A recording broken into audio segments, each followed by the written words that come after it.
Welcome to Direct to Video, DVD Extras, a podcast between podcasts where we talk about whatever we want. Now, where's the button on this thing?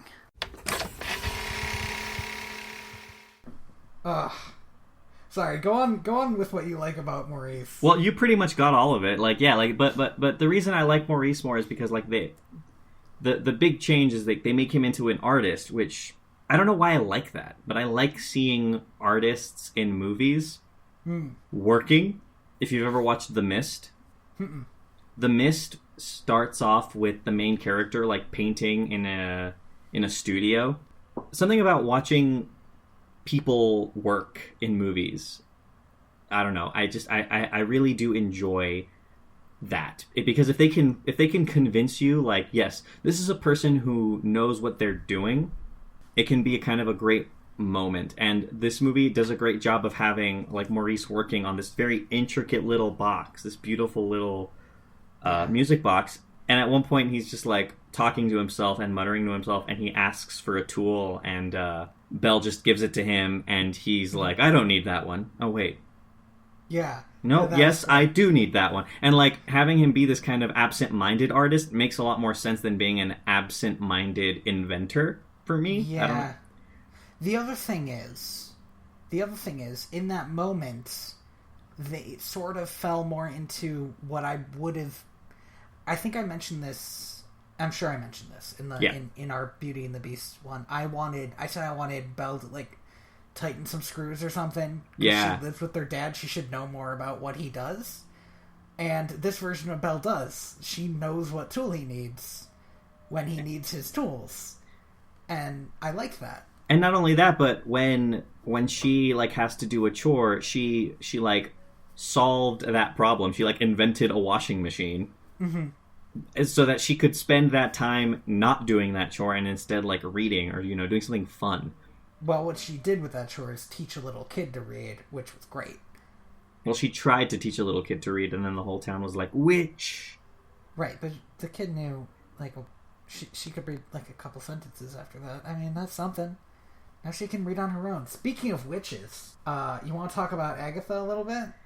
I like, because if you would jump off here, that'd be great. Because then I could chime in on what I like and ultimately disliked about Agatha. So what my main feel on Agatha is dislike. I don't think in some ways her character is necessary because of the way they framed certain scenes, but at the same time, she's kind of a non-entity. She doesn't really have a character, and I really dislike that because at the end of the movie, you find out that she was the magical enchantress who had been doing all this shit.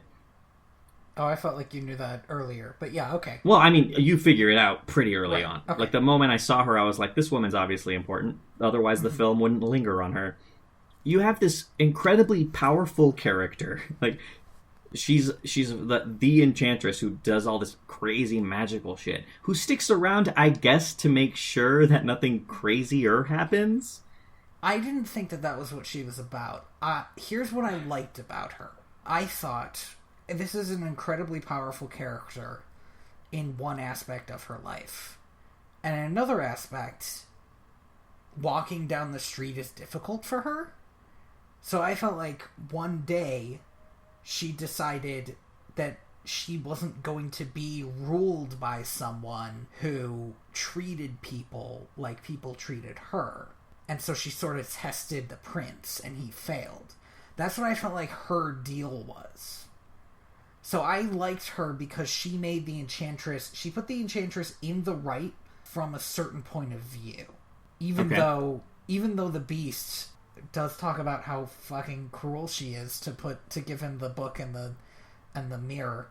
Because that was a moment of intense cruelty, and I think what you see of her makes her seem capable of that. Yeah. If only because everybody is cruel to her. I'll tell you what I did not like about her, and I felt I was okay with her character until the very, very end. Yeah. Because do you remember what she does? She changes the goddamn rules. No. No, not that bit. I was okay with that bit, but I thought it was kind of superfluous. Why do we need to see that she's here? Yeah. That I didn't care about. What I hated was, well, maybe she changes the rules because he saw that he was in love with somebody. I mean, that was enough. But what I didn't like was at the very end, they're having the party. The woman whose name I cannot remember, and I could not remember last time, is singing Beauty and the Beast. Yeah. And Agatha comes in. She is walking through the party, and I don't think people see her. She's walking through the party, and I don't think people see her, and she says she ends the movie with her own lines to Beauty and the Beast. I'm gonna see if I can look them up real quick so I don't get them wrong. My computer's deciding that it doesn't want to Google anything right now. There we go. Okay. How do I put this? B-E-A-U-T and the Beast. And lyrics. And duet transformation lyrics. That sounds good, right? Oh no, this is from the Broadway show. So that's not going to be it. I found the Broadway show lyrics. So, you know what? I'm just going to wing it. Wings I and believe what she says is winter turns to spring, famine turns to feast, nature points the way, nothing else to say, Beauty and the Beast. And she like fucking looks at the camera. And the reason I hated this was she was like, yeah, nature points the way. This was what I was supposed to do. Everything went great. And then looks at the camera. And it's like, I was okay with her being a complicated character, but for her to be the one who's like, yeah, I fucking win, was terrible to me. It was like, fuck you, Agatha. No, so here's the thing: is I liked evil Enchantress in the last movie. The fact that there is this just super powerful being just walking around and imposing their own twisted form of justice on the world, that to me is a super cool thought. I feel like that's what this person was doing, except she had to live in the town. I think she was somebody who grew up in the town and wasn't planning on leaving and was kind of sick of everything there. But my big problem with Agatha is that she has all this power. She makes this deal, and I would have really I would like her to have committed to that deal a bit more, because I hate it. I really fucking hate it when people just change the rules to a game. Not a fan of Calvin Ball, huh? No. Well, Calvin Ball's different because the rule is that the rules can change. But like at the end of the day, what exactly did she do? Well, because they failed the curse. That's the big hook at the end of the movie is that they failed. The beast dies, and all of the servants have turned into objects. The last petal fell. It was over, and then she shows up and she's like, "Nah, I feel bad now." Yeah, you know what? Maybe if she wasn't in that scene, that all would have gone a lot better. It would have made it worth it to me if she had at least said something straight to Belle. Yeah, but she doesn't, because I don't think nobody's ever supposed to learn about her. No, you only learn about her as the viewer. Well, Maurice meets her, and some stuff happens there. Maurice meets her, and maybe they do it. What? I'm sorry. No, you said some stuff happens there, so I just that's threw not that out there. That's not what I meant at all. She is known around the around the place, yeah, around the town. But it turns out she has this forest nook and an owl, which only as I say it out loud, I think may or may not have also been a Harry Potter reference.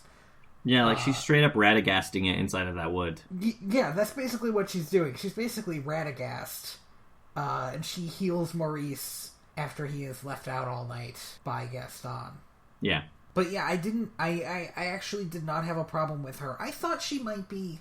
So at the end there, when you say she changed the rules, I thought she might just be there to sort of oversee what happened now that she knew stuff was about to end. Did they make it... Maybe I missed something, or maybe we're just interpreting stuff differently. Did it ever seem like they made it clear that she was fixing the game? No. Not They could have done better. Yeah. I would have enjoyed it if she had at least spoken to Belle. And like, to me, what happens is, what I remember happening is she shows up, surveys the scene, and with no imperative decides to change the rules of the game just because Belle is crying over a dead body. Which, don't get me wrong, if you're not an all-powerful enchantress, you'd want to change some life decisions too. But I would have liked it as a viewer if she had just asked Belle like a mysterious being from on high would, like just questions, like kind of probing, like, is this really, did the beast really change? Because how would she know? I never considered that she had changed the rules, because a lifetime of reading fantasy convinces me that you can't bring somebody back from the dead. So I figured just the breaking of the curse brought Beast back because he wasn't bleeding out anymore. I don't know. Well, while we're talking about the ending, because we are, I want to bring up that there is a key line that the Beast does not say in his final moments, and I was really mad. Maybe it's better this way? Yeah. He doesn't say that, and I was really mad. The moment he didn't say it, I was like, oh, what the fuck? Yeah. That was a really good line in the original movie, and I don't think he has...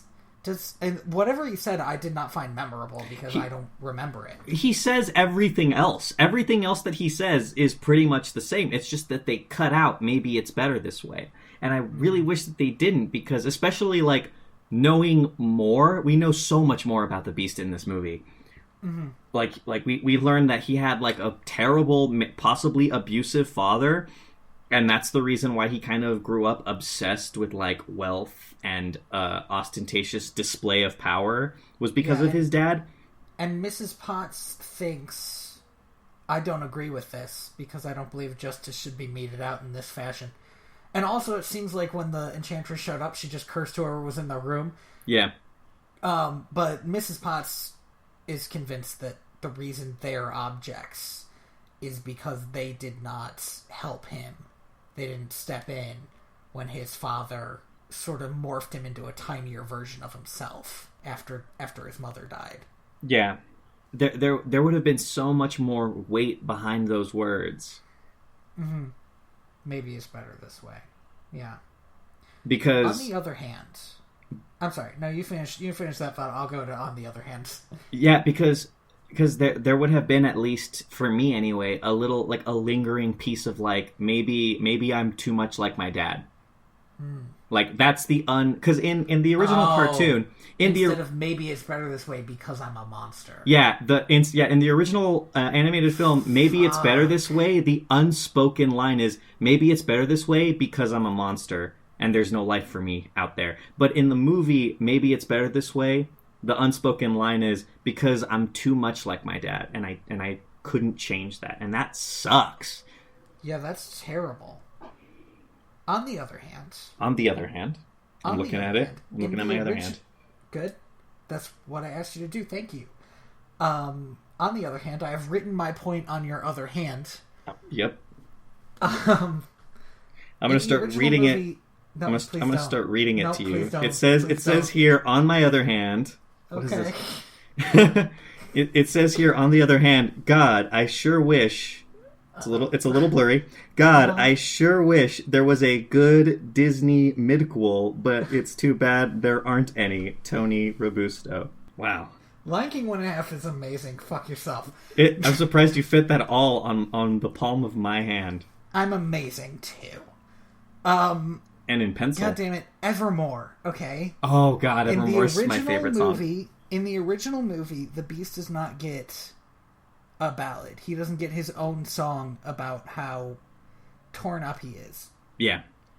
And in this version of the movie, holy hell, he sings like an operatic song almost about how awful it is to fall in love and then lose it, as he watches Belle get on Philippe and ride away. My favorite part of that entire scene is the fact that he keeps climbing to higher and higher perches. To see her more. Yeah. Desperately. And he says she's never out of sight as he climbs up to see her. And then he says, even as she fades from view. when he's at the tallest part of the tower. Yeah. Ugh. Beauty and the Beast, the original animated film. Mm-hmm. You could argue that the main character of the movie is Beast. He's the one who has the arc. He's the one who changes. Yeah, I can see that. And I think this movie really, really went all in with that. They said to themselves, let's have Beast be more of a main character. Mm-hmm. And despite the fact that we spend... Well, actually, I hate to bring this up again. Yeah. But I believe it was... what's his first name again? Ashman's first name? Harold? Howard, that's right. I believe it was actually Howard Ashman who... Originally, the Beast was not going to get any music. Yeah. And he wrote the duet, which is just one of... I mean, we talked about this last time. I love duets that the other person doesn't know about. Yeah. But that was our big look into the Beast's mind. And that is what made him human in that movie. So originally he was much less of a character, and if he didn't have that song, he would not have been a big character in the he wouldn't have been the protagonist in the original movie. Yeah. And they sort of cashed in on that idea. Easily. Like he not only gets the duet in the film, he gets Evermore, and he also has an entire stanza in Days Gone By. Days in the Sun. Days in the Sun. Thank you. Let's talk about Days in the Sun for a second, because I've been listening to the soundtrack for this movie, and I was listening to there's like 3 demo tracks sung by Alan Menken. Yeah. I like listening to them because the lyrics have changed when they put it in the movie. Yeah. Days in the Sun is the one that goes through the most change because in its original version, it's about how the Beast used to have it pretty good, and then he lost everything, and now he's in love with this girl, and maybe if he tells her that, he can get his Days in the Sun back. So that is also originally a ballad for the Beast. He originally had 2 ballads in this, and they made it a song for the house instead. Every one of the characters gets a line, which I kind of like better in some ways. It definitely fits in that part of the movie better. I liked a lot of the lines in the demo version. Yeah, I think Days in the Sun is a fantastic solution to the problem that was Human Again. Yes, because Human Again is a fantastic song, but you do make a point where like it just doesn't work at that point in the movie. It's too much happening for too long. Mm-hmm. And as much as I like it, and as much as I think it does work in the animated film, Days in the Sun works a million times better. We don't need to have that conversation again. We don't. But yeah, and I do like there's again, I cannot remember this opera, the opera woman's name, the singer's name. Madame de Wardrobe. Really? Okay, cool. Oh no, I was wrong. Madame Garderobe. Garderobe. Okay. A little off. No wonder I don't remember it. She has a great line where she says, "I could sing of the days of the pain these dark days bring," but I can't remember the other half of the line, which is basically about I'm gonna sing of happy days instead, and hope we get them again. So it's a hope like Human Again. It's a hopeful song, but sadder, slower song. Yeah, and I think it definitely fits a lot more in that context. Mm-hmm. Especially because it starts off with the Beast, and then it kind of fades throughout, and you get to kind of round robin the cast. And I should have realized at that moment what they were going to do to raise the stakes at the end of the movie. They were going to try to kill off all these people because suddenly everybody has a stake in this. Yeah, I didn't realize that either. Oh man, those scenes, those like 15 minutes of your favorite characters no longer existing. So first Lumiere's girlfriend turns into a feather duster. Yeah. And then he turns towards Clockwork and Cogsworth, and Cogsworth says, It was a pleasure serving with you, as he turns into a regular clock. And man... Ugh. Ugh. It's rough. Mm-hmm. That was a hard moment to get through. Oh, by the way, Evermore was the other time that I cried during this movie. Oh, yeah, Evermore. Evermore is, I think, my favorite song. Mm-hmm. It's just, there's so much packed into such a short song.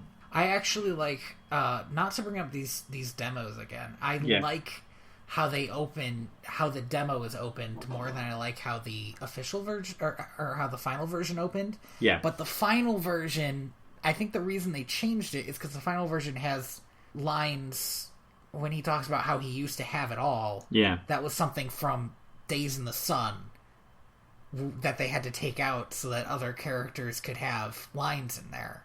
So I get it. But in the demo version, he says, "I can't believe the trials of love. A cruel twist, a wretched show, or a cruel joke, a wretched show. I fell in love too soon, too hopelessly, too late, and then I let her go." Ooh. And I like that. I really like the "I let her go." Yeah. But instead they made it about how he used to have everything, and now he has nothing, and now he doesn't have her, and that also works. But yeah, this is a fucking great song. Thank you for listening to direct-to-video VHS? DVD extras. I have been Tony Robusto. And I have been your host, Andres. I'm struggling. Do I want to go with the full beast lips? Is that what I want to focus on here? Those were good lips. Yeah. Reyes.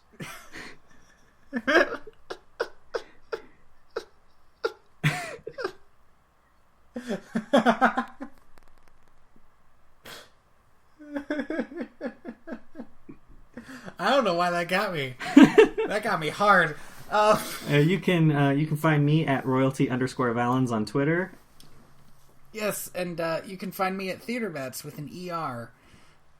Remember to check us out on iTunes or Google or our website, wherever you find our podcasts. And if you can, give us that sweet 5-star review. It really helps get us on the leaderboards.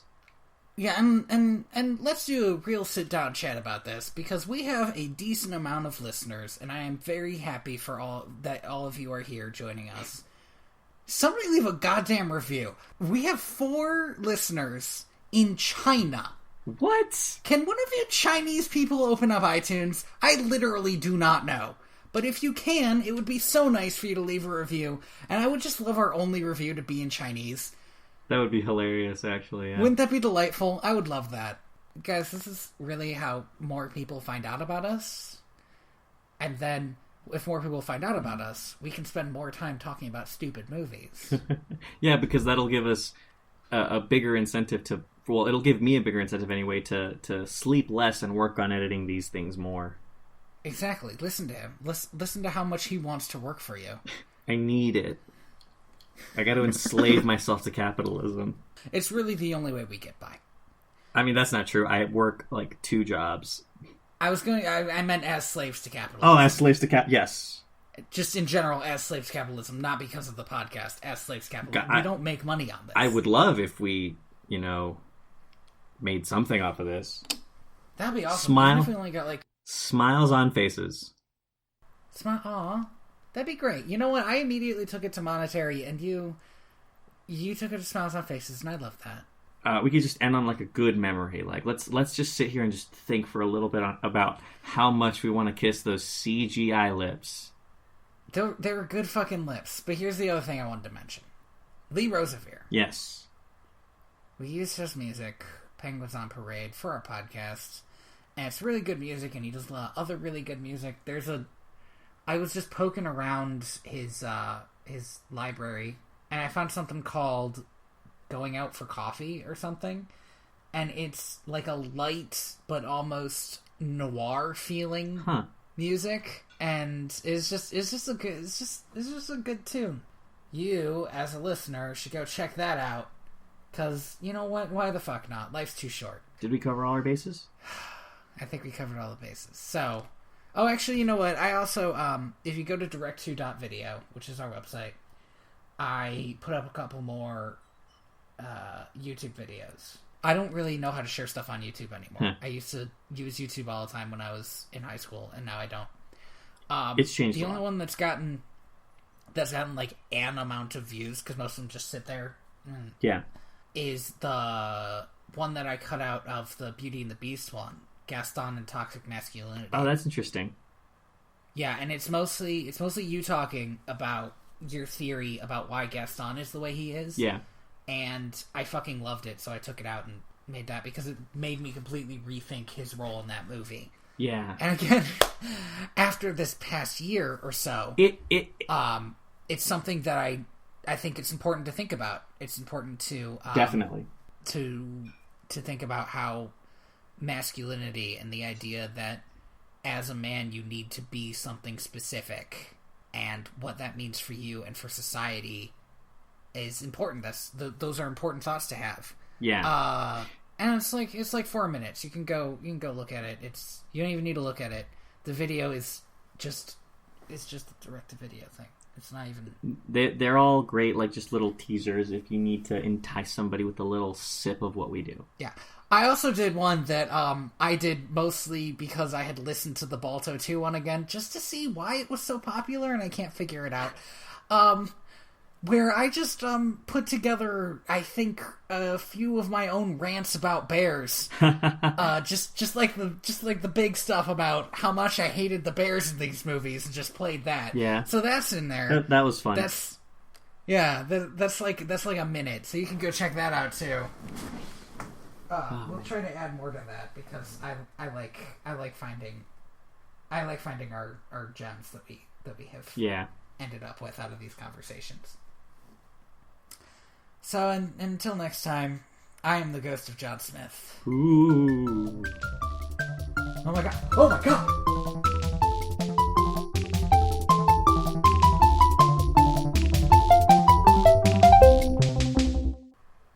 So, just polishing off this hot pocket. Give me a sec. Of course you fucking are. You know what listeners love, Andy? Leave me to my shame. Eating Foley. Ugh. Oh. I can assure you that they're not going to hear what you're hearing because the mic on my phone is a lot closer to my mouth than the one on my computer.